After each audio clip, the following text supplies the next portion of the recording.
This conference will now be recorded.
अद्य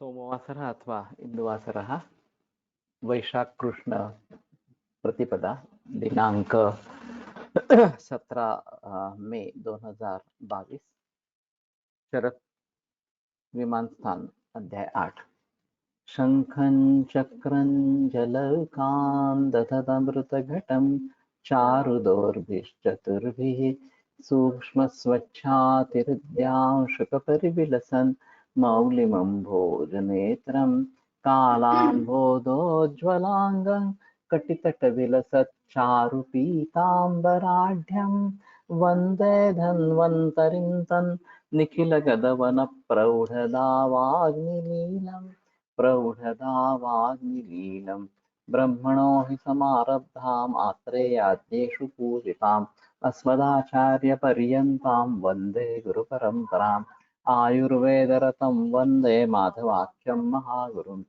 आयुर्वेदामृतं सर्वं शिष्येभ्यो यः प्रदत्तवान् द्रष्टाज्ञानी दृष्टकर्मा कृतकर्मा तथैव च अध्यापको विषक्श्रेष्ठो महान् संशोधकस्तथा गुणैरेतैः समुदितैः यत्कार्यं प्रतनोति सः समृद्ध्यर्थं हि कार्यस्य वयं नु प्रयतामहे सरस्वत्यै नमो यस्याः प्रसादात् पुण्यकर्मभिः बुद्धिदर्पणसङ्क्रान्तं जगदध्यक्षमीक्षते आत्रेयं प्रथमं वन्दे आयुर्वेदजगद्गुरुम् आयुर्वेदामृतं सर्वं गृहीत्वा हि सुरेश्वरात् अग्निवेशादिकेभ्यो यत्प्रेच्छत् मुनिसत्तमः प्रथमं तन्त्रकर्तारम् अग्निवेशं नमाम्यहम्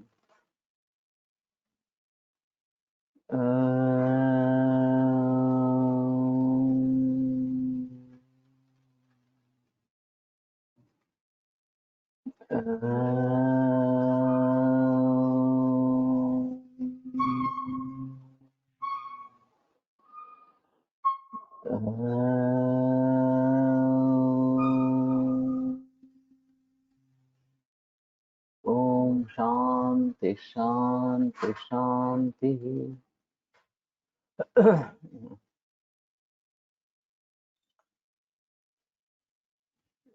तो हम कल बात कर रहे थे छाया प्रभा कांति।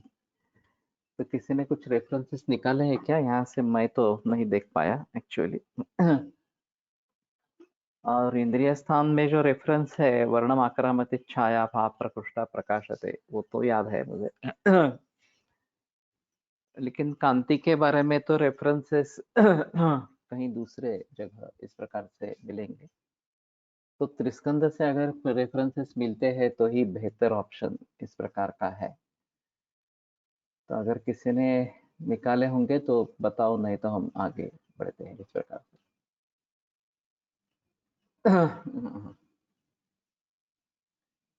द्रव्यभूतम अद्रव्यभूतं च एतच्च भेषजम् अङ्गभेदादपि द्विविधं द्रव्यभूतम अद्रव्यभूतं च तत्र यद् अद्रव्यभूतं तद् उपायाभिप्लुतम्।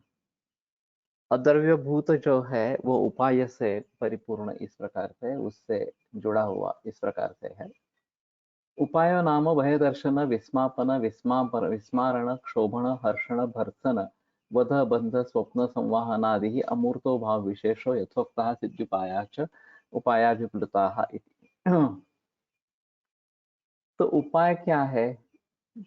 तो भय दर्शन, भय दिखाना, ये उन्माद में खास करके मृत्यु का भय सबसे श्रेष्ठ होता है। तो मृत्यु के भय से डरा कर उसका मन ठिकाने पर लाने की कोशिश करना इस प्रकार से। विस्मापन ये चकित कर देना इस प्रकार से है। तो चकित हो जाने से भी भय जो मन जो इधर उधर भटक रहा है वो अपने स्थान पे आ जाता है। ये जो ज्ञानेश्वर ने माहिष के मुख से वेद मंत्र पठन करवाया, ये एक विस्मापन था। या ऐसा कभी किसी ने सोचा भी नहीं था कि कोई व्यक्ति इस प्रकार से कर पाएगी। तो ये विस्मापन इस प्रकार का है। विस्मारण यानी कि स्मृति को नष्ट कर देना या स्मृति न हो इस प्रकार से करने का। कुछ मरीजों में ऐसा देखा जाता है कि हर 4 घंटे में वो घड़ी देखते रहते हैं। 4 घंटे होने वाले हैं तो पेन शुरू हो जाएगा उनका। तो घड़ी अगर वहां से निकाल दी जाए तो वो 5-6 घंटे 7 घंटे भी पेन के बिना रहते हैं। या बुखार आता है इसी प्रकार से तो वो भी इस प्रकार से विस्मरण से दूर किया जा सकता है। शोभन तो ये भी एक चिकित्सा है। जैसे कि ये हाँ, विस्मरण में विसरण कि अश्मरी के बारे में उसको ऐसे रथ पे बिठाना कि जो टेढ़ा मेढ़ा इस प्रकार का हो, और फिर वो जो अश्मरी है वो मूल स्थान से हलेगी और वो नीचे आ जाएगी। इस प्रकार से एक शोभन इस प्रकार के, या फिर ये विहारात्मक इस प्रकार का ही रहेगा। दोषों का इस प्रकार के शोभन करके फिर उनको बाहर निकाल देना है, ये भी बात हो सकती है। हर्षण आनंदित करना इस प्रकार से। तो शोक अगर है तो उसमें हर्षण चिकित्सा बताई गई इस प्रकार की है। भर्त्सन तो उसको कोसना, निंदा करना उसकी, ये भी एक प्रकार की चिकित्सा हो सकती है। तो जहां उसकी जरूरत हो वहां उसका प्रयोग इस प्रकार से करें। वध तो वध का यहाँ पे मतलब रहेगा, वध का वैसे नाश करना ऐसा अर्थ होता है, किसी व्यक्ति को मार देना। लेकिन पूरी तरीके से तो वध नहीं अपेक्षित होगा। तो वध जैसा माहौल क्रिएट करना कि उसको अभी उसकी बलि चढ़ा दे जा रहे हैं वगैरह इस प्रकार से। बंध बांध के रखना तो ये बंधन में डालना ये तो होता है इस प्रकार के। स्वप्न संवहन आदि है।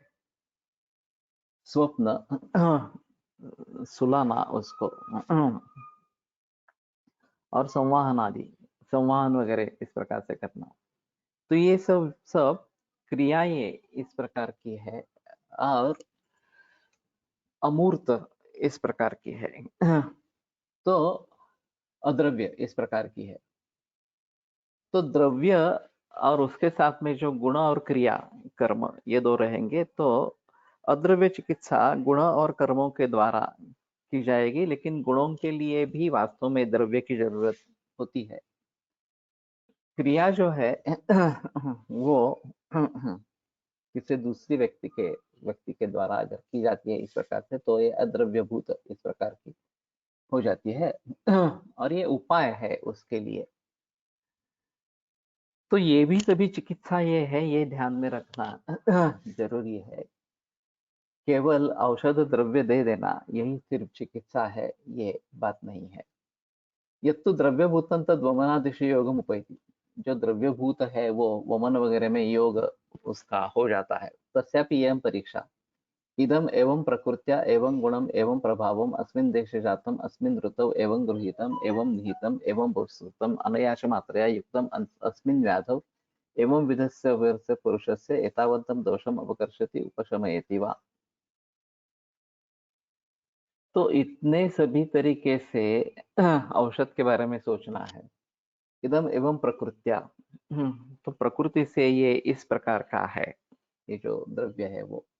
एवं गुणम, इस प्रकार का उसके गुण है। एवं प्रभावम, इस प्रकार का प्रभाव है। अस्मिन देशे जातम, इस देश में उत्पन्न हुआ है। अस्मिन ऋतौ, इस ऋतु में। एवं गृहीतम, इस प्रकार से उसका संकलन किया है। एवं निहितम, इस प्रकार से उसको रखा गया है। एवं उपस्कृतम, इस प्रकार से उसके ऊपर संस्कार किए गए हैं। अनयाच मात्रिया युक्तम, और इस मात्रा से युक्त। अस्मिन व्याधौ, इस प्रकार के रोग में। एवं विधस्य पुरुषस्य, इस प्रकार के पुरुष को, पुरुष का। एतावंतम दोषम अपकर्षति उपशमयति वा, इतने दोष का ये अपकर्षण करेगा या शमन करेगा। तो इन सभी बातों को जानते हुए चिकित्सा करनी है। तो ये काफी मुश्किल इस प्रकार का है। हम अभी तो क्या बाजार से द्रव्य लाते हैं, कुछ ही वैद्य ऐसे हो गए जो वनस्पतियां जंगल से लेके आते हैं और ताजे वनस्पतियों का प्रयोग करते हैं, या उसको भली भांति रखकर उसके ऊपर संस्कार करके वगैरह वगैरह सब करते हैं। मैंने कोशिश की आरवत के बारे में की थी कि वो नाती हरित वगैरह इस प्रकार की भावा वो लानी है और उसको फिर बालू में रखना है ताकि वो पूरी तरीके से पक जाए इस प्रकार से। और फिर वो उसमें से जो मगज है वो निकाल के उसको प्रोसेस करनी है। संयोग से हमारा ध्यान उतना नहीं रहा, वो खराब हो गया सब, तो वो फेंकना पड़ा। तो फिर भी ये इस प्रकार से अगर जिनके बारे में हम कर सकते हैं वो तो हमें करना चाहिए। और बना के तैयार रखने इस प्रकार के चाहिए। यद अन्यदपि च एवं विधम भेषजम भवेत् तच्च अनेन विशेषण युक्तम इति। दूसरा भी कोई भेषज है जो इस प्रकार के विशेषण से युक्त इस प्रकार से है। तो कहने का तात्पर्य अर्थ है कि बहुत सावधानी से ये सब बातें करनी है। और तभी हमें उसके अच्छे रिजल्ट्स मिलेंगे। दातार गुरु जी औषध निर्माण के बारे में बहुत ही जागरूक इस प्रकार के रहते थे, और 6 कोयले लगाने हैं, इसी प्रकार से लगाने हैं वगैरह वगैरह, उनका ये बड़ी निगरानी उस पर रहती थी कि इसी तरीके से ये सब करना है। कार्ययोनिर्धातु वैषम्यम तस्य लक्षणम विकारागमः। तो कार्य योनि क्या है, तो धातु वैषम्य, और उसका लक्षण क्या है कि विकार आ जाना, रोग निर्माण हो जाना इस प्रकार। अब सच्चा कार्य योनि है या धातु वैषम्य है या नहीं है, ये देखना काफी मुश्किल अभी हो गया है। मॉडर्न मेडिसिन की जो डेवलपमेंट हुई है आधुनिक वैद्य की, वो जैसे मैंने कहा कि फार्मेसी ड्रिवन और टेक्नोलॉजी ड्रिवन इस प्रकार की है। अब ये कंपनी अपने फायदे के लिए कुछ भी हद तक पहुंच सकती है। जैसे एक नॉर्मल रेंज फिजियोलॉजी में डिसाइड कर दी थी, डायबिटीज हो, ब्लड शुगर लेवल हो, ब्लड प्रेशर हो वगैरह वगैरह इसके बारे में। फिर कंपनी ने सोचा अगर ये लेवल हम उससे भी नीचे लाएंगे तो बहुत सारे लोग डायबिटिक हो जाएंगे। जैसे HbA1c 6.3 पहले नॉर्मल मानते थे, अब क्या 5.7 कर दिया।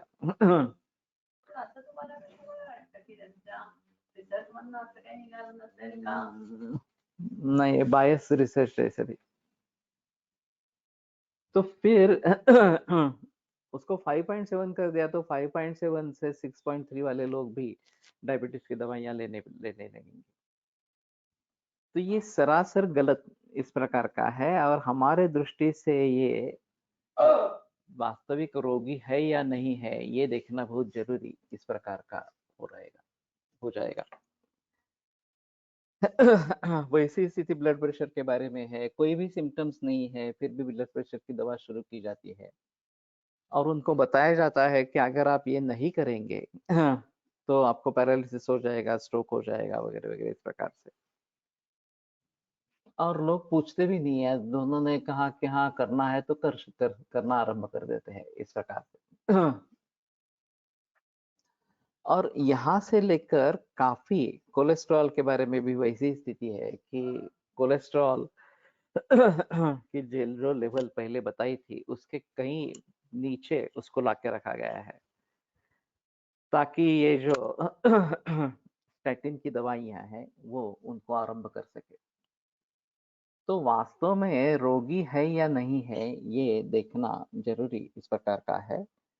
और अगर धातु वैषम्य है ही नहीं तो खामखा दवा देने से उल्टा हम धातु वैषम्य निर्माण कर रहे हैं। और समाज इसको मानने के लिए तैयार नहीं है, क्योंकि ये सभी दृष्टिकोण जो है मॉडर्न मेडिसिन के वो शालेय स्तर पर पहुंच गए हैं। तो विकार आगम, रोग निर्माण होना, और रोग व्यक्त होता है वो लक्षणों से व्यक्त होता है, तो कम से कम लक्षण तो चाहिए। डायबिटीज हो तो डायबिटीज के लक्षण चाहिए, हाइपरटेंशन हो तो हाइपरटेंशन के लक्षण चाहिए। लक्षण कुछ भी नहीं है, केवल एक्सीडेंटल फाइंडिंग होगा, या फिर इंश्योरेंस के लिए जब जांच करते हैं तो उसमें दिखाई देता है तो दवाइयां शुरू हो जाती है। 30 बरस से ही शुरू हो जाती है, पहले 40 अप चेकअप से, अब 30 अप चेकअप से। तो सच्चे रूप में ये रोग है या नहीं है ये देखना जरूरी है। उसमें दूसरी भी बात हो सकती है कि उनके हिसाब से रोग नहीं है, सब रिपोर्ट्स नॉर्मल है, फिर भी उस आदमी को भूख नहीं लगती, वजन नहीं बढ़ता, या फिर उत्साह नहीं रहता, पेट साफ नहीं आता वगैरह वगैरह, ये उसको तकलीफ है। तो उसको बताते हैं कुछ करने की जरूरत नहीं है।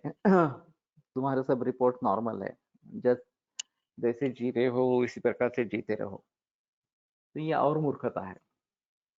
जब मरीज खुद कह रहा है कि मुझे ये नहीं ठीक लग रहा, वो नहीं ठीक लगा, तो उसको भली भांति देखना है, लाइफस्टाइल देखनी है उसकी, बाकी कुछ कारण है तो देखने हैं, और फिर उसके अनुसार उसकी चिकित्सा करनी है।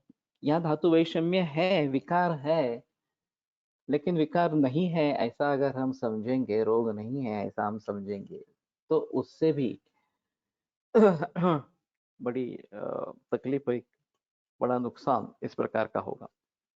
तो अभी जो चेकअप्स है, 30 अप चेकअप्स, ये वास्तव में सही बताने वाले हैं या हमारी दिशा भूल करने वाले हैं, ये देखना बहुत जरूरी इस प्रकार का रहेगा। अभी ऑरा स्कैनिंग वालों का कहना था कि इन पर निर्भर मत रहो, ऑरा स्कैनिंग कर लो, और ऑरा स्कैनिंग के जरिए अगर शरीर में कुछ गड़बड़ दिख रही है, चाहे तुम्हारे विशुद्ध चक्र में, आज्ञा चक्र में, या मणिपुर चक्र में वगैरह वगैरह, तो उसको ठीक करने की कोशिश करो। कारणों को ढूंढो, वहां तो उन्होंने कारणों का जिक्र नहीं किया था, लेकिन कारणों को ढूंढकर उसके बारे में क्या उपाय करना है ये करने की जरूरत है, नहीं तो आगे जाकर ये डिसीज में परिवर्तित हो जाएंगे, जो एलोपैथी के दृष्टि से भी दिखाई देंगे, और तब तक काफी देर हो गई होगी। तो किसी एक और तरीका होना चाहिए कि जिससे हम समझ सके कि रोग निर्मिति हो रही है, और ये कार्य योनि है हमारे हिसाब से धातु वैषम्य इस प्रकार में। परीक्षा तो अस्य विकार प्रकृते चैव उनातिरिक्त लिंग विशेषावेक्षण। विकार की जो प्रकृति है, विकार का जो नेचर है रोग का, उसका उन अतिरिक्त लिंग विशेषावेक्षण के कम या ज्यादा इस प्रकार से जो लिंग है, लक्षण है, उन विशेषों पर ध्यान देना इस प्रकार से। तो ये बात इसमें है कि लक्षण होंगे, विकार होगा तो लक्षण होंगे। अब हमारे यहाँ लक्षण कुछ भी नहीं है फिर रोग है, इस प्रकार का एलोपैथी ने एस्टेब्लिश कर दिया है, और लक्षण है फिर भी रोग नहीं है, इस प्रकार का भी एस्टेब्लिश कर दिया। ये दोनों बातें गलत इस प्रकार की है। तो सच्चे रूप से विकार है या नहीं है ये देखना जरूरी इस प्रकार का हो जाएगा, और उसकी प्रकृति क्या है, रोग की प्रकृति क्या है, तो ये भी देखना चाहिए। साध्यासाध्य मृदु दारुण लिंग विशेषावेक्षणमिति। तो साध्य है, असाध्य है, मृदु है, दारुण है, इस प्रकार के लिंग विशेष का अवेक्षण वो देखना चाहिए इस प्रकार से। अभी हम यानी लक्षण कोश बनाते समय साध्यासाध्यत्व जो है वो लक्षण के रूप में रखे थे वहां पे। तो ये सब लक्षण कोश में रिकॉर्ड्स आ जाते हैं। फिर मैंने अभी सोचा कि एक बार रोग का विनिश्चय हो जाए तो उसके बाद में रोग के साध्यासाध्यत्व के बारे में विनिश्चय किया जाए चिकित्सा में जाने से पूर्व। तो अभी हम उसको अलग कर रहे हैं। साध्यासाध्य विवेक जो है वो एक अलग बीच में हिस्सा रहेगा। तो पहले डायग्नोस्टिक सॉफ्टवेयर होगा, उसके आधार पर एक तो हमें रोग के बारे में जानकारी चलेगी कि कौन से रोग होने की संभावना सबसे ज्यादा है, वो सबसे ज्यादा मार्क वाले जो डिसीज है 5 वो ऊपर आएंगे। दूसरा हम देख रहे हैं कर रहे हैं वो दोष धातु मल के आधार पर निदान करना, ये भी एक बात देख रहे हैं। तो ये दोष बिगड़ा हुआ है, ये धातु दोष बिगड़े हुए हैं वगैरह वगैरह, इस प्रकार से निदान में सामने आएगा। अब चाहे हमारा निदान हो गया और ये व्याधि साध्य है या असाध्य है, कष्ट साध्य है, याप्य है, जो भी है, वो अगर हम डिसाइड करने की कोशिश करेंगे तो रोग के बारे में बताया गया है। साध्यता के असाध्यता के लक्षण, रिष्ट लक्षण वगैरह सभी रोगों के बारे में भी बताए गए हैं और जनरल रिष्ट लक्षण भी बताए गए हैं। रोग के रिष्ट लक्षण नहीं दिख रहे हैं लेकिन जनरल रिष्ट लक्षण भी दिख रहे हैं, तो उसके बारे में भी सोचा जा सकता है और असाध्यत्व मालूम होता है इस प्रकार से। दोष धातु मल के आधार पर जो निदान करेंगे उसमें शायद केवल रिष्ट लक्षणों को देखकर ही साध्यासाध्यत्व का विवेक हो सकता है। लेकिन दोष धातु मल का प्रयोजन और भी होगा जब इसमें से जो डायग्नोसिस उभर आ रहा है रोग के हिसाब से, उससे अगर हम सहमत नहीं है तो दोष धातु मल के आधार पर जो डायग्नोसिस बनेगा उसके आधार पर चिकित्सा करनी है। और अगर रोग का निदान हमें पसंद आ गया है तो भी दोष धातु मल के जरिए उसमें सहायता मिलेगी कि ये रोग है लेकिन ये दोष है, ये दूष्य है वगैरह वगैरह, इस प्रकार से। और फिर उसके लिए सबसे बेहतरीन चिकित्सा क्या हो सकती है, उसका साध्यासाध्यत्व क्या है, उसकी सबसे बेहतरीन चिकित्सा क्या हो सकती है। तो अभी लॉजिकली मैंने इन तीनों को अलग अलग किया। एक डायग्नोसिस एक अलग मुद्दा रहेगा, साध्यासाध्यत्व के बारे में विनिश्चय ये दूसरा रहेगा, और फिर ट्रीटमेंट में जाएंगे। और ट्रीटमेंट में रोग की चिकित्सा तो आएगी ही, दोषों की चिकित्सा भी दोषोपक्रमणीय जो है उससे साथ आएगी। दोनों की चिकित्सा अगर हमें चाहिए, रोग की भी चाहिए और दोष वगैरह की भी चाहिए, तो भी शायद उसके बारे में सोच सकते हैं। और फिर एक आर्टिफिशियल इंटेलिजेंस उसको लगाना है कि आपको ढूंढने में सुविधा इस प्रकार की हो, इसके जरिए आर्टिफिशियल करना है। व्यभिचारी लक्षण विचार कसा करावा, कारण रुग्णाच्या चिकित्सेची अपेक्षा असते, जसे व्यभिचारी हेतू दुर्बलत्वात व्याधी ज्ञापक असमर्था लीन दोष स्थिति कशा प्रकारे समझ सकते का? ये अच्छा सवाल है। व्यभिचारी हेतु के बारे में तो ग्रंथों में निर्देश है, जो दुर्बलत्वात व्याधिकरण असमर्था, जो दुर्बल होने के जरिए व्याधि निर्माण करने में असमर्थ, इस प्रकार का रहेगा। अब एलोपैथी जिसको सिम्टम कह रही है कि शुगर लेवल बढ़ गई है, हाई ब्लड प्रेशर बढ़ गया है, थायराइड बढ़ गया है वगैरह वगैरह, इस प्रकार से उसको हम व्यभिचारी लक्षण समझे या नहीं समझे, या उसको लक्षण समझे या नहीं समझे, ये भी एक अहम मुद्दा इस प्रकार से आता है जो इन्वेस्टिगेशंस के जरिए प्राप्त होता है। अब एलोपैथी तो उसको लक्षण मानती है किसी रोग का, और फिर उसके आधार पर ट्रीटमेंट शुरू कर देते हैं, ऐसा है। हमारे हिसाब में वही रोग होगा ये बताना मुश्किल है कि शुगर लेवल हाई है तो प्रमेह होगा हमारे हिसाब से, उनके हिसाब से डायबिटीज है, हमारे हिसाब से कुछ अलग उपचार हो सकता है। तो कहने का तात्पर्य अर्थ ये है कि उस रोग के लक्षण नहीं है, किसी दूसरे रोग के लक्षण है, तो थोड़ी आसानी होता है, वो दूसरे रोग का निदान इस प्रकार का हो जाएगा। लेकिन हमारी दृष्टि से कोई निदान उभर नहीं आ रहा, ऐसी अगर स्थिति होगी तो क्या करेंगे? ये व्यभिचारी लक्षण को मानकर इससे आगे उसको प्रमेय होगा, इसके आगे उसको का स्ट्रोक होगा वगैरह वगैरह, इस प्रकार से मान लेना ये एक बात हो सकती है। अगर उसको हम लक्षण मानना चाहते हैं तो। नहीं तो अगर ये कुछ भी नहीं हो रहा तो दातार गुरु जी के अनुसार के पेट का परीक्षण करके उष्णता है, घनता है वगैरह जो है बातें वो देखे और उसके साथ उसकी चिकित्सा शुरू करे, ये एक बात हो सकती है। दूसरा, अगर पंचकर्म करने योग्य व्यक्ति है तो पंचकर्म करवा ले, ताकि जो उद्रिक्त इस प्रकार के दोष है वो बाहर निकल जाएंगे तो रोग नहीं होंगे। और तीसरी चिकित्सा रसायन चिकित्सा है। तो हमें अगर दूषक के बारे में पता चलता है तो उस दूषक के हिसाब से या उस रोगी के हिसाब से रसायन चिकित्सा दे दे, ये भी एक अच्छा इस प्रकार का माहौल हो सकता है।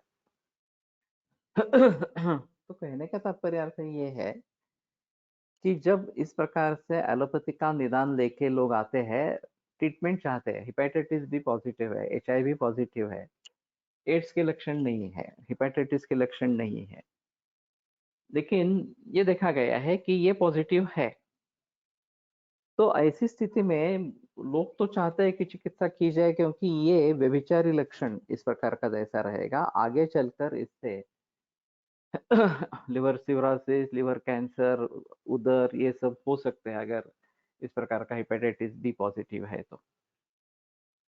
उसी प्रकार हेपेटाइटिस सी वगैरह के बारे में, या फिर हाइपरटेंशन है तो दूध तापमान वगैरह वगैरह के बारे में हो सकती है बात। तो इसको व्यभिचारी लक्षण मानकर अब ये बात रहती है कि इसके बारे में हम कैसे सोचेंगे, हेपेटाइटिस बी तो वायरस है इस प्रकार से। अब इन विट्रो स्टडी भूम्या मलकी का हुआ है हेपेटाइटिस बी के लिए, और उनका कहना है कि भूम्या मलकी उसको मारने वाली इस प्रकार की है। तो इसकी दुधपापेश्वर की दवा है, इसमें केवल फिलंतस निरोरी ये भूम्या मलकी है, और खास करके हेपेटाइटिस बी के लिए दी जाती है। तो एक इंटीग्रेटेड विचारों से ये थोड़ा सा आसान तरीका होता है कि ठीक है, हम इसका प्रयोग इस प्रकार से कर सकते हैं। दूसरी बात ऐसी है कि अभी शालीपर्णी का प्रयोग कोविड-19 में शुरू हुआ, उसको एंटीवायरल एक्टिविटी पाई गई, और शालीपर्णी का घन गांजुवीर नाम की एक दवा से मिलता है। तो मैंने शालीपर्णी के गुणकर्म देखे तो रसायन है और त्रिदोष शामक है, तो हमारे हिसाब में ठीक है, प्रयोग करने में कोई प्रॉब्लम नहीं। तो कोविड-19 में भी किया मैंने, फिर हेपेटाइटिस बी के लिए भी उसका प्रयोग किया, अभी एड्स में भी कर रहे हैं इस प्रकार, यानी कि हेपेटाइटिस ये HIV पॉजिटिव है उसमें जो भी अभी एक विसर के मरीज में भी कर रहे हैं, जहां जहां वायरसेस है एलोपैथी के हिसाब से कारण, उस सभी में शालीपर्णी का प्रयोग हो सकता है। अब इसी प्रकार से अगर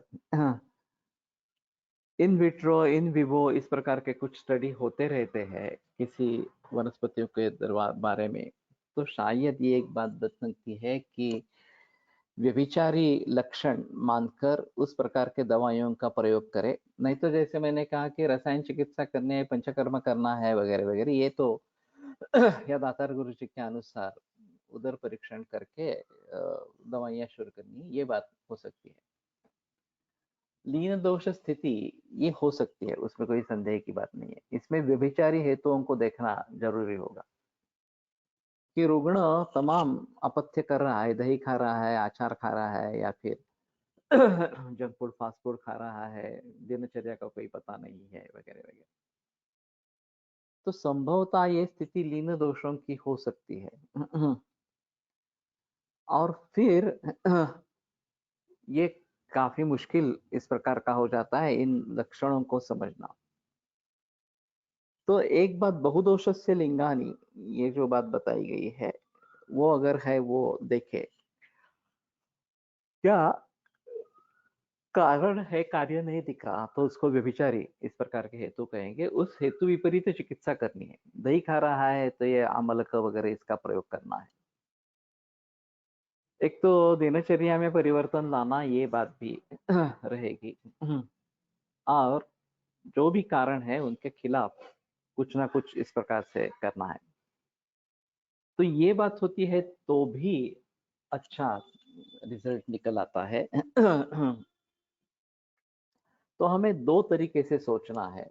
फिलहाल कंडीशन क्या है उसके बारे में भी सोचना है, और प्रिडिक्शन भी करना है आगे क्या हो सकता है। फिलहाल कंडीशन ठीक दिख रही है लेकिन आगे क्या होने वाला है। मैंने एक वेबसाइट बनाई थी health-world.com। इसमें 60 क्वेश्चन थे और उनके आधार पर उसका स्टेटस क्या है, हेल्थ स्टेटस क्या है, इसके बारे में जिक्र किया था। तो उसमें से ऐसा है कि प्रेडिक्शन था उसमें कि कैंसर होने की संभावना है, हार्ट डिसीज होने की संभावना है वगैरह इस प्रकार से। तो आप ये चेंजेस करो अपने लाइफस्टाइल में, और ये प्रैक्टिस आरंभ करो, योग करो, यो व्यायाम करो, ये दवाइयाँ ले लो वगैरह वगैरह इस प्रकार से। अभी वो वेबसाइट नहीं रही है। अभी gargilayurved.com पे कुछ हद तक ये चल रहा है। लोणचं पापडच्या हेतु विपरीत काय वापरता येईल? शायद ये थोड़ा अभिसंधि इस प्रकार का है, क्योंकि अचार में भी प्रकार है सर, बहुत सारे। आम का प्रचार ज्यादा प्रचलन में है, और मिर्ची का भी प्रचार, ये अचार ज्यादा प्रचलन में इस प्रकार का है। तो इसमें तेल बहुत रहता है, नमक ज्यादा रहता है, क्योंकि उससे बगैर वो टिक नहीं सकता इस प्रकार से। और फिर जिसका अचार बनेगा उसके गुणधर्म उसमें आ जाएंगे। तो शायद ये अभिसंध निर्माण करने वाला, इसलिए उसके विपरीत प्रमाथी, जैसे कि ये मरीच है, उसका कुछ प्रयोग होना चाहिए। और अगर ये ज्यादा उष्ण तीक्ष्ण इस प्रकार का है, मिर्च का बनाते हैं, तो विपरीत इस प्रकार के कषाय रसात्मक या शीतवीर्य इस प्रकार के कामदुगावर्य इस प्रकार के द्रव्यों का प्रयोग होना चाहिए। तो अभी हेतु प्रत्यनीक चिकित्सा के बारे में गौर से देखना थोड़ा सा आवश्यक होगा। पापड़ के बारे में भी ऐसा है कि क्षारों का प्रयोग है उसमें, जो अति प्रमाण में नहीं प्रयोग में लाना है, ये एक बात है। और उड़द के बिना नहीं बनता है, ये दूसरी बात है। तो माश निकृष्ट है सभी धान्यों में। और फिर वो भर्जन करते हैं या तलते हैं, इसके आधार पर भी गुणकर्म में फर्क होगा। तो कम से कम तले हुए तो ज्यादा नहीं खाने हैं, वर्जित एक आध बार ठीक है इस प्रकार से। तो क्षार है तो उसके साथ में थोड़ा अम्ल इस प्रकार का देंगे, तो ये कुछ हद तक काउंटर एक्ट इस प्रकार का होगा। जैसे कि अभी ये मसाला पापड़ खाते हैं, होटल में जाते हैं तो शुरू में मसाला पापड़ मंगाते हैं, तो उसमें टमाटर और ये प्याज ये रहते हैं। तो टमाटर कुछ हद तक उसको काउंटर एक्टिंग इस प्रकार का रहेगा। और प्याज भी वैसे गुणकर्मों के हिसाब से अच्छा इस प्रकार का है। लेकिन जैन मारवाड़ी इन लोगों में पापड़ अंत में लेते हैं, वो कटु रसात्मक, लवण रसात्मक इस प्रकार का है। और लघियान क्षार परपटा इस प्रकार का बताया गया है। तो शायद अभी हेतु प्रत्यनी के बारे में जितने भी हेतु आज उपलब्ध है, कारण उपलब्ध है, उन सभी कारणों का हमारे शास्त्र के मुताबिक विचार करके उसके विपरीत क्या दे सकते हैं, तो विपरीत क्या दे सकते हैं, इसके बारे में सोचना ठीक रहेगा। और वास्तव में अगर हेतु स्पष्ट है तो हेतु प्रत्यय चिकित्सा पहले करनी है, और फिर उससे लाभ नहीं हुआ तो व्याधि प्रत्यय की चिकित्सा करनी है, ऐसा ग्रंथ का निर्देश है। तो कहने का तात्पर्य है कि साध्यासाध्य मृदु दारुण लिंग विशेषावेक्षणम, तो ये सब देखे और फिर चिकित्सा का आरंभ करे। बगैर कुछ सोचे समझे चिकित्सा आरंभ नहीं करे, ये अच्छा रहेगा। कार्यम धातु साम्यम तस्य लक्षणम विकारोपशमः।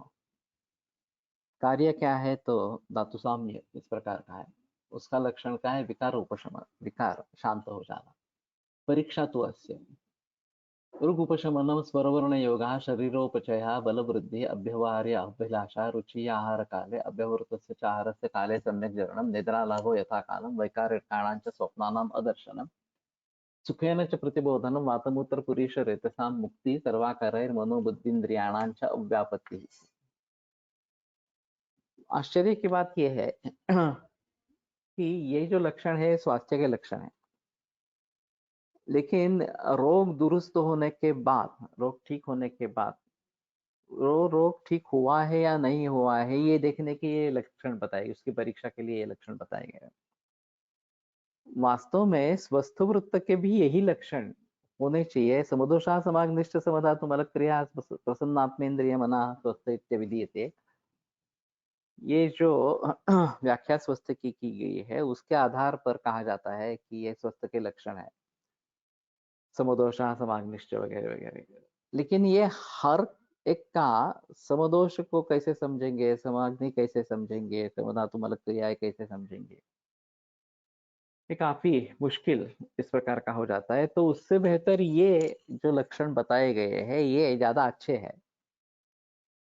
फिर ये रोग दुरुस्त होने के बाद होने वाले लक्षण इस प्रकार से बताए गए हैं। रोग उत्पन्न होने से पूर्व भी स्वस्थावस्था में ये लक्षण होने चाहिए, और ये काफी आसान है, देखना उनको काफी आसान है। तो हमारे स्वस्थ का जिक्र इन सूत्रों के आधार पर होना चाहिए।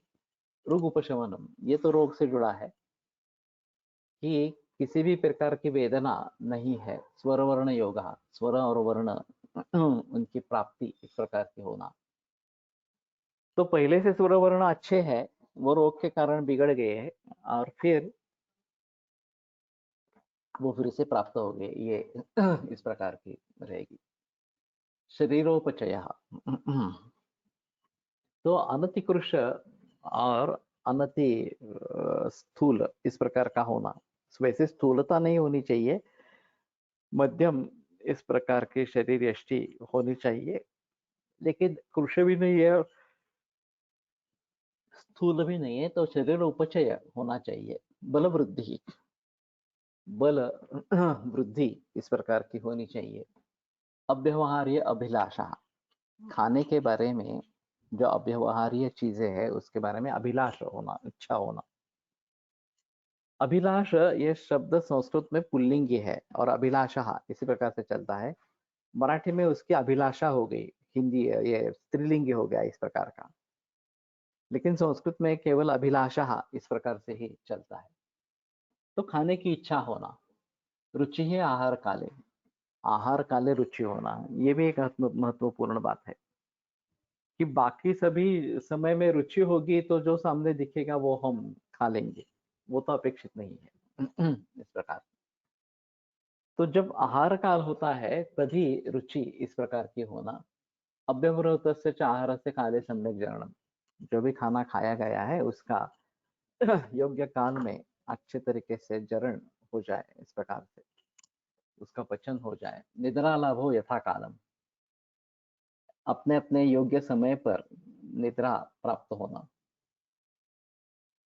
वैकारिकाणांच स्वप्नानाम अदर्शनम, इसमें वैकारिक स्वप्न नहीं दिखेंगे, लेकिन नॉर्मल सपने भी दिख सकते हैं, जो दृष्ट अनुभूत प्रार्थित वगैरह है तो उसके सपने दिख सकते हैं। कई जगह ऐसा है कि सुखम अहम अस्वाप्सम न किंचित अवेदेशम, मुझे बहुत अच्छी नींद आई और कुछ भी मालूम नहीं पड़ा। न किंचित अवेदेशम, तो इसका मतलब है कि मन भी शांत हो गया, मन भी पुरीपति नाड़ी में प्रविष्ट कर गया और फिर अच्छी तरीके से नींद आई। तो कम से कम वैकारिक स्वप्नों का दर्शन नहीं होना है, सपने ही नहीं आएंगे तो भी अच्छा है। ये बिस्किट नहीं त्रास होता है फेवर का।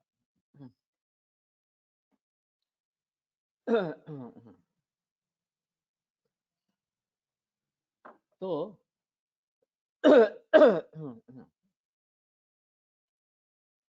सुखेन च प्रतिबोधनम, सुख से हम जग जाएंगे तो ज्यादा अच्छा रहेगा। बच्चों के बारे में देखते हैं कि उठने पर काफी प्रसन्न होते हैं, उत्साह रहता है, खेलने कूदने लगते हैं। और कई दफा ऐसा होता है कि रोना ही आरंभ कर देते हैं उठते ही। और फिर भूख लगी है तो दूध देंगे तो शांत हो जाएंगे वगैरह वगैरह इस प्रकार से। लेकिन सुख से प्रतिबोध होना, या अगर उसमें होता नहीं है तो ये बात इसमें रहती है। वातमूत्र पुरीश रेतसाम मुक्ति, इसमें रेतस भी डाला गया है, ये एक थोड़ा अजीब है। वातमूत्र पुरुष की मुक्ति तो स्वाभाविक रूप से होनी चाहिए, उसमें संदेह की बात नहीं है। लेकिन स्वेद के गुणों के बारे में या कार्य के बारे में जो बताया है वातम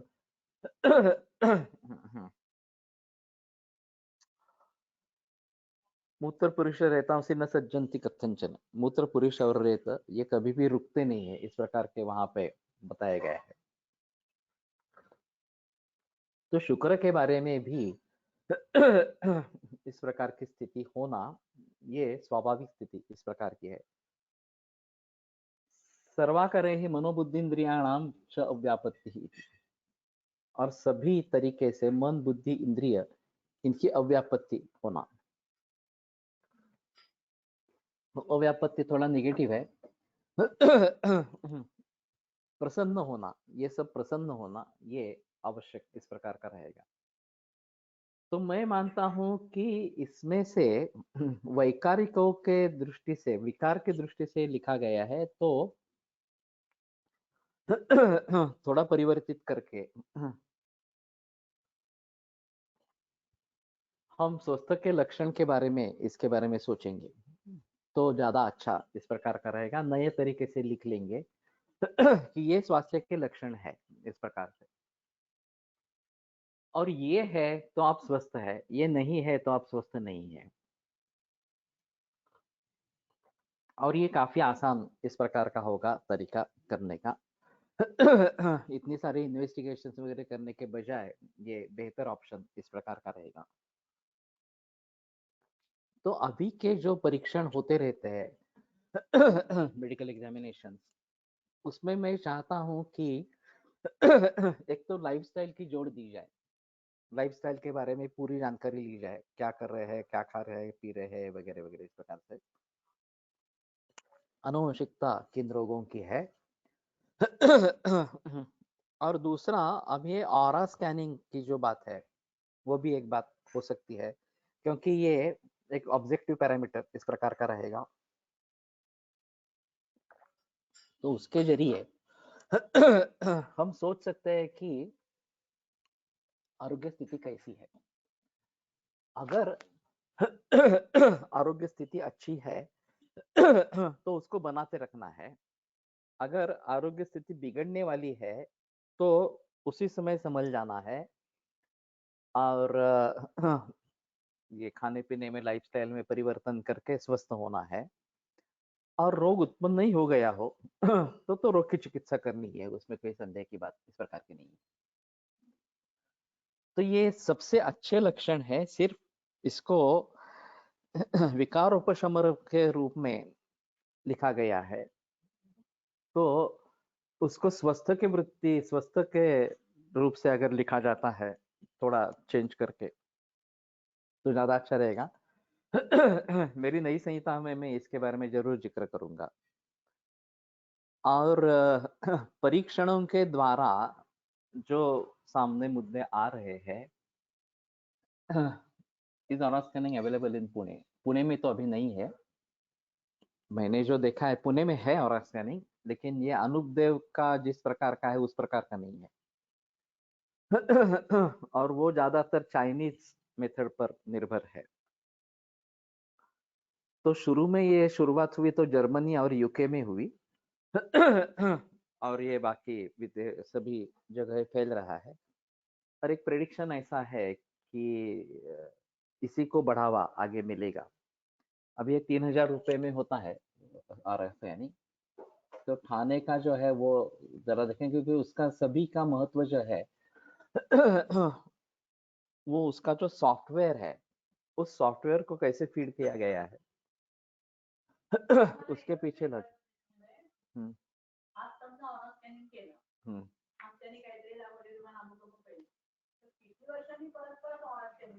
नाही बरं वाटल्यानंतर हे करायचं. 3-4 महीन्यांनी पण करायचं. इसमें ध्यान करने से पूर्व और ध्यान करने के बाद और हमें फर्क दिखाई देता है 15 मिनट में. तो अगर लक्षण कम हो जाते हैं तो फिर से ऑरा स्कैनिंग कर सकते हैं, उसमें कोई प्रॉब्लम नहीं. और फॉलोअप स्कॅन जो है वो कम दाम में करेंगे, ऐसी भी कोई बात नाही. सेशन मध्ये शीत अशी असहिष्णुता, गार वारा, फॅन वारा वगैरे सहन होत नाही, शिरशूल होतो आणि अतिस्वेद प्रवृत्ती, अंगाचा उष्ण स्पर्श अशी वातपित्ताची विरुद्ध लक्षणे, याचा विचार कसा करावा? थोड़ा सा मुश्किल है. उसमें ऐसा होता है कि औष्ण्य तो है, शीत कामता होनी चाहिए, लेकिन शीत का भी स्पर्श सहन नहीं होता है. तो इसमें व्यायाम की आवश्यकता है. शीत उष्ण वात वर्षा क्षुत पिपासा सहत्वम, ये सहन करने की क्षमता व्यायाम से आती है. तो शैत्य भी सहन नहीं हो रहा, उष्ण भी सहन नहीं हो रहा, वात भी सहन नहीं हो रहा, वर्षा भी सहन नहीं हो रही, तो इसका मतलब धातुओं का बल कम है. तो धातुओं के बल को सुधारना है, तो एक तो व्यायाम इस प्रकार से हो सकता है, या फिर रसायन चिकित्सा इसमें होनी चाहिए. और शुरू में जिससे तकलीफ होती है वो टालना ही बेहतर है. अगर शीतवात के स्पर्श से तकलीफ होती है तो वो टालना ही बेहतर, चाहे गर्मी महसूस हो रही हो, फिर भी वो टालना में जरूर इस प्रकार का रहेगा. नहीं तो पंखे से काफी दूर सोइए ताकि डायरेक्ट सीधी हवा शरीर बदन पर न आए. लेकिन मूल रूप से इसके सुधार के लिए व्यायाम रसायन चिकित्सा की आवश्यकता इस प्रकार की होगी. तो कहने का तात्पर्य अर्थ ये है कि ये स्वस्थ के लक्षण के रूप में हमें प्रस्तुत करने हैं, और ये विश्व भर के सामने उसको लाना है. ये बेहतर ऑप्शन इस प्रकार का रहेगा कि हेल्थ कंडीशन ये केवल रोग से मुक्ति इस प्रकार के नहीं है. उसको एक पॉजिटिव सेंस इस प्रकार का है कि हमारी दोष स्थिति सम है ये सूचित करने वाली इस प्रकार की ये स्थिति है, तो उसको भली भांति जानने की कोशिश करेंगे और इनको देखने के लिए कहेंगे. अब बात ऐसी होती है ज्यादा सब्जेक्टिव इस प्रकार के है, और उसमें लोग गहराई में जाकर देखते नहीं है.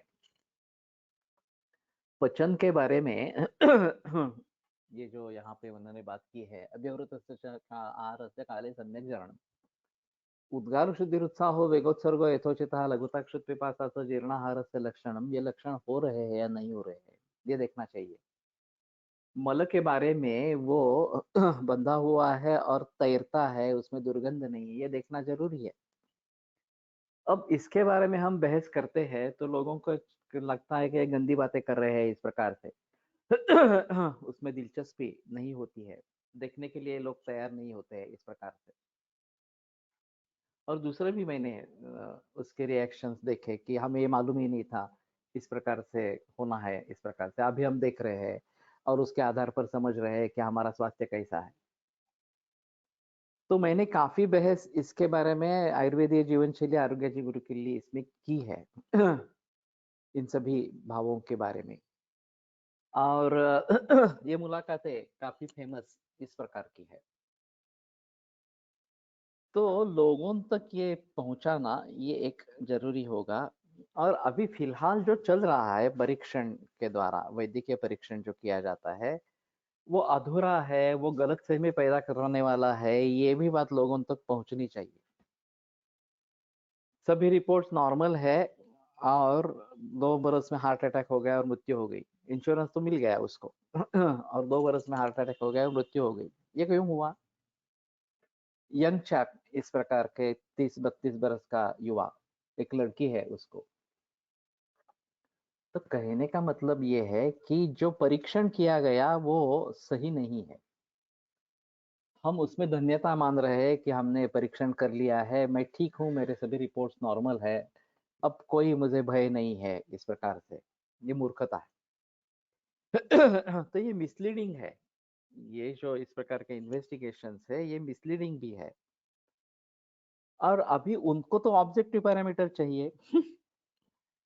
अगर इंश्योरेंस कंपनी कुछ कर रही है तो उनके लिए तो ऑब्जेक्टिव पैरामीटर्स चाहिए। तो इनको छोड़कर ऑब्जेक्टिव पैरामीटर्स के आधार पर अगर हम कुछ बनाएंगे तो शायद ये बात बनेगी, लोगों को भी पता चलेगा कि उनकी स्थिति कैसी है, क्या है। और फिर उनको अगर एक आरोग्यपूर्ण दीर्घायुष्य चाहिए तो उन्हें क्या करना है। मैंने जो किताब लिखी है गुंतवणूक आरोग्य की, अभी उसकी दूसरी किताब आएगी वसा आरोग्याचा इस नाम से। मेरा टारगेट ग्रुप 25 से 40 बरस के युवा इस प्रकार के है। जबकि शिक्षा पूरी हुई है और धन कमाना शुरू हो गया है, उपजीविका शुरू हो गई है, शादी हो गई है या शादी होने वाली है वगैरह इस प्रकार से। और युवावस्था होने के कारण आरोग्य की स्थिति अपरेंटली अच्छी है। फिर भी पता नहीं चलता कि लाइफस्टाइल अच्छी है या नहीं है। और अगर लाइफस्टाइल अच्छी नहीं है तो इस प्रकार के रोगों के होने की संभावना बहुत ज्यादा इस प्रकार की है। तो उनको अगर हम सजग कराएंगे कि नहीं ये बातें ठीक नहीं है तुम्हारी लाइफस्टाइल में, तो इनको दूर करना है, ये बातें उसमें डालनी चाहिए, इनका प्रयोग होना चाहिए। जैसे कि योग है, व्यायाम है, ये नैसर्गिक खाना है या फिर ऑर्गेनिक फूड खाना है इस प्रकार से। और सुबह जल्दी उठना है, रात को जल्दी सोना है वगैरह वगैरह, ये सभी बातें जो है वो उनके बारे में जिक्र होना जरूरी इस प्रकार का रहेगा। तो हम पीढ़ी को बचा सकेंगे, रोग होने से बचा सकेंगे, निरोगी या आरोग्य संपन्न इस प्रकार का दीर्घायुष्य उन्हें मिलेगा। और वो सभी विश्व के लिए, सभी समाज के लिए फायदेमंद होगा। अभी रोग होने दो, रोग होने के बाद उनकी ट्रीटमेंट करेंगे, वो सिम्टोमेटिक करेंगे और उसमें नहीं होता है तो फिर लाइफस्टाइल के बारे में सोचेंगे। ये सब उल्टा प्रवास चल रहा है। तो शुरू से ही अगर स्वस्थ वृत्त के बारे में बहस करेंगे, स्वस्थ वृत्त के बारे में नित्य करेंगे तो ज्यादा अच्छा रहेगा। या ठिकाणी रेतस हा रजासाठी आला आहे का? हरित संहितेमध्ये श्रीराम रजोमयम रेतो बीजाढ्यम इंद्रियम नरे तस्मात् संयोगतः पुत्रो जायते गर्भसंभवा रेता रियते क्षरती इति रेता रजाचे देखील नित्य क्षरण प्रत्येक महिन्यात होणे। यहाँ हरित का रेफरेंस तो देखा नहीं है, देखने के बाद शायद उसके बारे में कुछ पता चलेगा।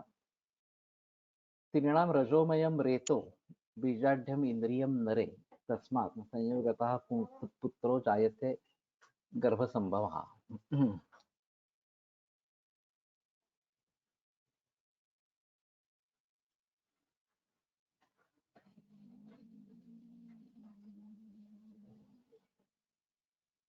कि इंद्रियम का क्या मतलब है।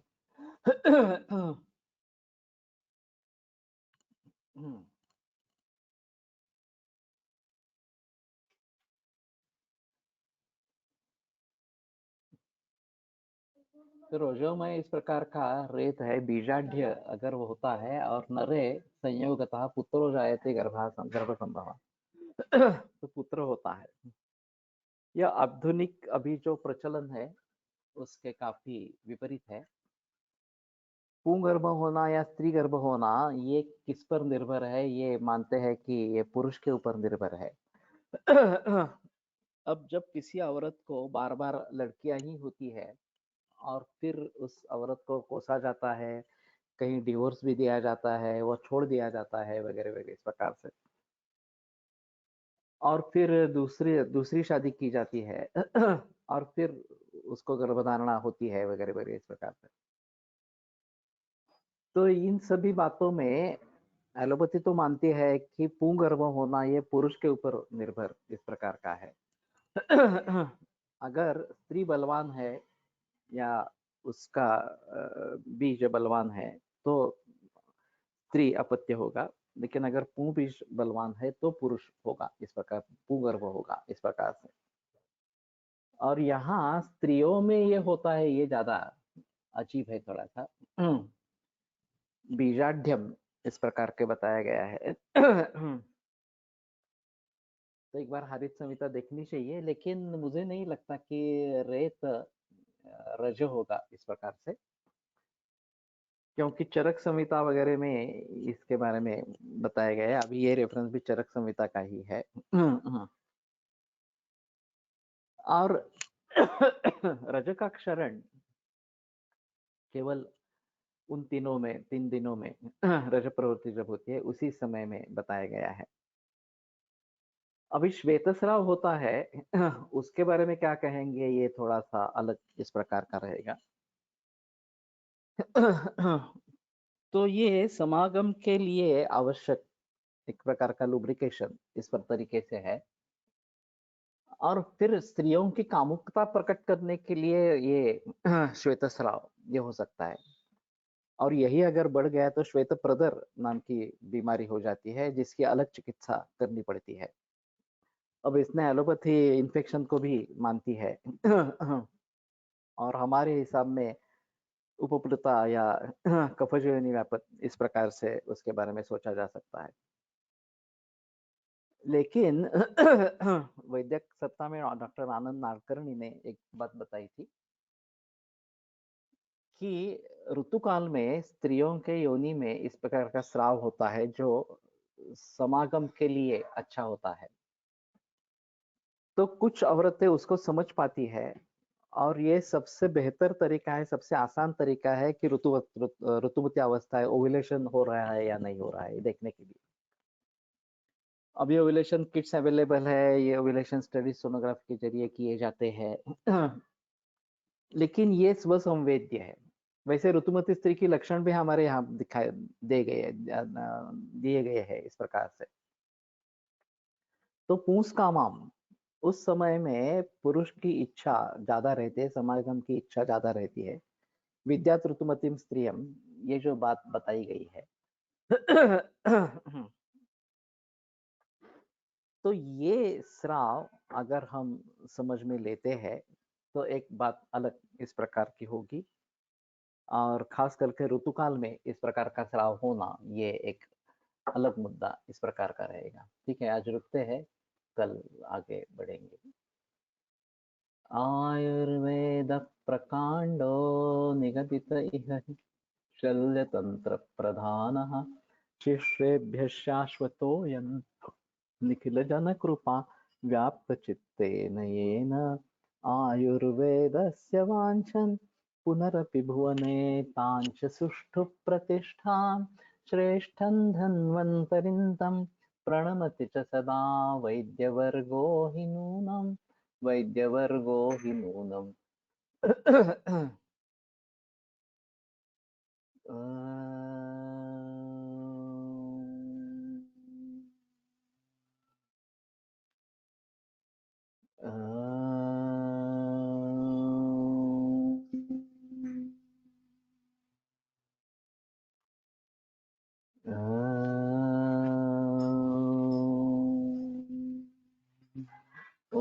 शांति शांति शांति